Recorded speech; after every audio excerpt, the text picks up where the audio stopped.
Tren positif terus ditunjukkan pasangan Anies Baswedan dan Muhaimin Iskandar (Caimin). Elektabilitas keduanya semakin menguat setelah resmi mendeklarasikan diri sebagai bakal calon presiden dan wakil presiden di Pilpres 2024. Bahkan, elektabilitas keduanya berpotensi mendominasi di Pulau Jawa.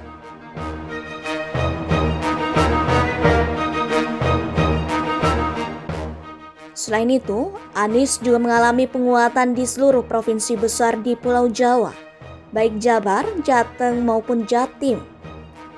Pada saat bersamaan, Ganjar Pranowo mengalami pelemahan di Jateng dan Prabowo mengalami pelemahan di Jabar dan Jatim. Strategi Koalisi Perubahan untuk Persatuan mengakuisisi PKB merupakan langkah strategis dan masif yang terbukti berhasil menaikkan elektabilitas Anies Baswedan. Selain itu, ragam upaya politik mulai dari penjajakan koalisi, safari politik, hingga dinamika pencarian bakal cawapres turut berdampak pada tingkat elektabilitas mereka. Berikut elektabilitas terbaru dari Anies, Ganjar, dan Prabowo seperti dilansir dari CNN. Survei Indoriset. Hasil survei menunjukkan Prabowo menduduki posisi pertama yang diikuti oleh Ganjar dan Anies. Prabowo per September memiliki elektabilitas sebesar 38,4%. Angka tersebut turun dari bulan Agustus lalu sebesar 38,3%. Ganjar per September memiliki elektabilitas 34,4% atau cenderung tak berubah dari elektabilitas Agustus sebesar 34,3%. Sementara itu, Anies yang menduduki posisi ketiga memiliki elektabilitas sebesar 25,2% per September ini. Angka tersebut mengalami kenaikan dari elektabilitas Agustus sebesar 22%. Masih di riset yang sama, elektabilitas Ganjar di Jawa Tengah disebut menurun akibat sulitnya PDIP mencari cawapres pendamping mantan Gubernur Jawa Tengah tersebut. Berdasarkan catatan Indoriset, elektabilitas Ganjar di Jawa Tengah dan Daerah Istimewa Yogyakarta turun dari 70% pada Agustus 2023 menjadi 65,6% pada September 2023.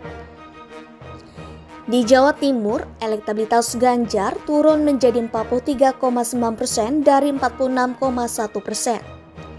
Tak hanya itu, elektabilitas Ganjar juga turun di Bali dan Nusa Tenggara menjadi 48,9% dari 51,7%.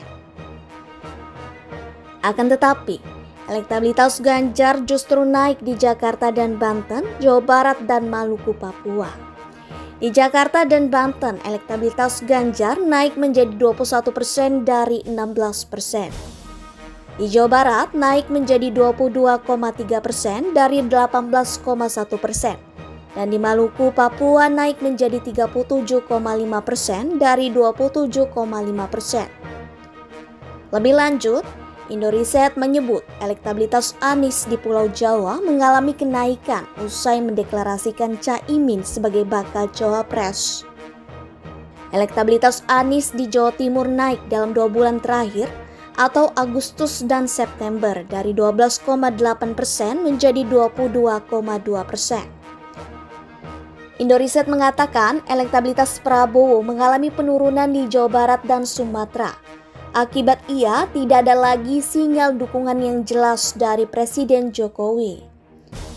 Elektabilitas Prabowo dalam bulan Agustus dan September di Sumatera turun dari 41,5% menjadi 38,1%. Di Jawa Barat, Prabowo juga mengalami penurunan elektabilitas dari 46% jadi 40,5% dan turun dari 40,6% menjadi 32,8% di Jawa Timur. Lalu di Kalimantan, elektabilitas Prabowo turun signifikan dari 48% menjadi 32%. Survei Litbang Kompas. Hasil survei Litbang Kompas menunjukkan Ganjar Pranowo berpotensi lebih tinggi dipilih oleh pemilih perempuan dibanding Anies Baswedan dan Prabowo Subianto di Pilpres 2024. Hal tersebut diprediksi oleh Litbang Kompas berdasarkan dua kategori survei, yakni mereka yang sudah tetap dengan pilihannya dan mereka yang masih bisa berubah. Di kalangan perempuan yang sudah menetapkan pilihannya, Ganjar memiliki elektabilitas sebesar 36,6%. Sementara Prabowo memiliki elektabilitas sebesar 30,5% dan Anies sebesar 23,2%. Adapun jumlah responden yang enggan menjawab sebesar 9,7%. Untuk kategori pemilih perempuan yang masih dapat merubah pikirannya, Prabowo memiliki elektabilitas sebesar 31,9%, Ganjar 27,2%, dan Anies sebesar 17,3%. Survei ini dilakukan Litbang Kompas dalam rentang waktu 27 Juli hingga 7 Agustus 2023 dengan melibatkan 1.364 responden dari 38 provinsi. Dengan menggunakan metode pencuplikan sistematis bertingkat, responden dipilih secara acak. Survei LSI Denny JA.